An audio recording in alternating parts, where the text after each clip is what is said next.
The Franklin Mountains stretch 23 miles north out of New Mexico. Whether covered in early spring blooms of golden poppy wildflowers or the occasional dusting of winter snow, these peaks offer El Pasoans breathtaking views from their homes in the valley, except for those with vision loss from glaucoma.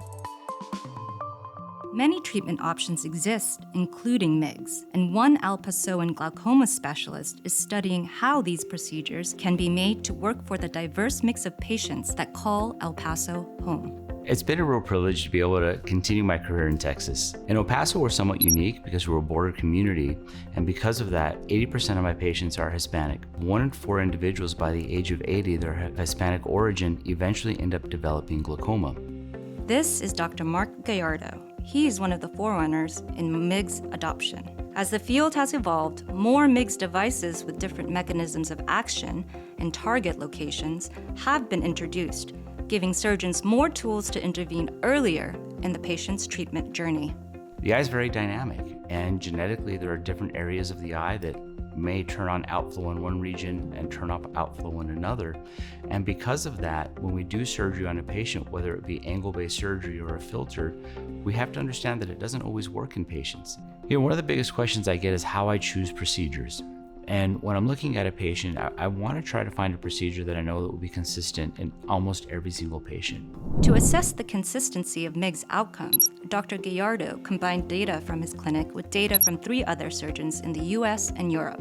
All surgeons use the iTrack catheter for standalone ab-internal canaloplasty on uncontrolled open-angle glaucoma patients. At the 12-month follow-up, both IOP and medication use showed significant reductions. Mean IOP decreased to 15 millimeters of mercury from a baseline of 22.9 millimeters of mercury, representing a 34% decrease. Similarly, medication use dropped to 1.14 from a baseline of 2.78 for a 59% decrease.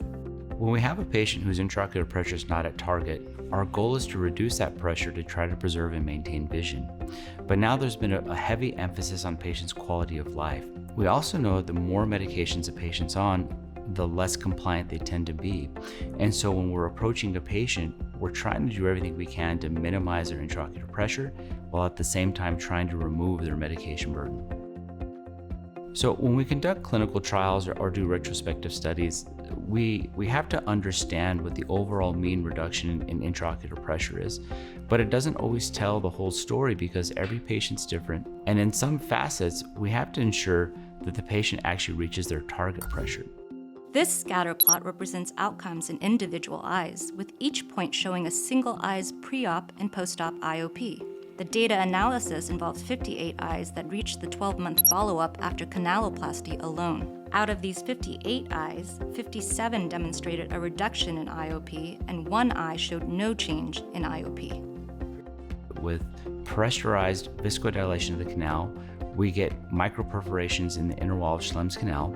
It's also shown that we get separation of the trabecular lamella. But just by passing that catheter through Schlemm's canal, we're lysing herniations that obstruct the distal collector system or the collector channels, and then that pressurized viscodilation also dilates the collector channels. So I think we're getting that consistency because we're treating the entire outflow system as opposed to just treating the proximal system. At baseline, only 17.2% of eyes had an IOP below 18 millimeters of mercury.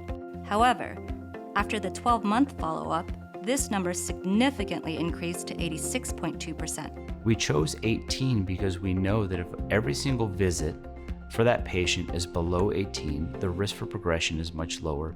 And we also know that for every millimeter of mercury below 18, the risk for progression decreases by 10%. The bisecting diagonal line indicates a 20% reduction in IOP. Points to the right represent eyes achieving this level of reduction. 77.6% of eyes involved had a greater than or equal to 20% reduction in IOP, meeting the MIGS definition of a meaningful IOP lowering effect. This tight clustering of points suggests a strong correlation between pre-op and post-op IOP reduction differences, indicating consistent IOP reduction across the analyzed eyes. We really want to perform procedures that we know are going to work. What we don't want to do is do a procedure that works in 10% of people or 50% of people, because patients have a lot of trust in us in deciding on the best procedure for them. And with canaloplasty, because of its consistency, it really is a safe and conservative way of approaching the patient because we know it's going to work. We're going to be proactive in how we manage these patients in reducing their intraocular pressure and medication burden. Part of the promise of MIGS is reducing drop burden for as many patients as possible. In Dr. Gallardo's study, of the 57 eyes that showed IOP reduction, 44 experienced a decrease in glaucoma medication burden. And at the 12-month follow-up, 23 eyes were medication-free, representing 40%, compared to no eyes being medication-free at baseline. When I'm able to reduce a patient's medication burden or eliminate it altogether, it's really important for my patients because here in the desert Southwest, most of my patients have ocular surface disease and dry eye. We know that all these topical medications exacerbate that dry eye. And what I found is that by reducing their medication burden or eliminating it, it really improves their ocular surface, it really improves their vision, and overall it improves a patient's quality of life. The natural beauty of our planet, like the Franklin Mountains, should be visible to all. And with the help of modern IOP-reducing MIGS like canaloplasty and surgeons like Dr. Mark Gallardo, this is becoming more of a reality for glaucoma patients. No matter the patient and no matter the surgeon.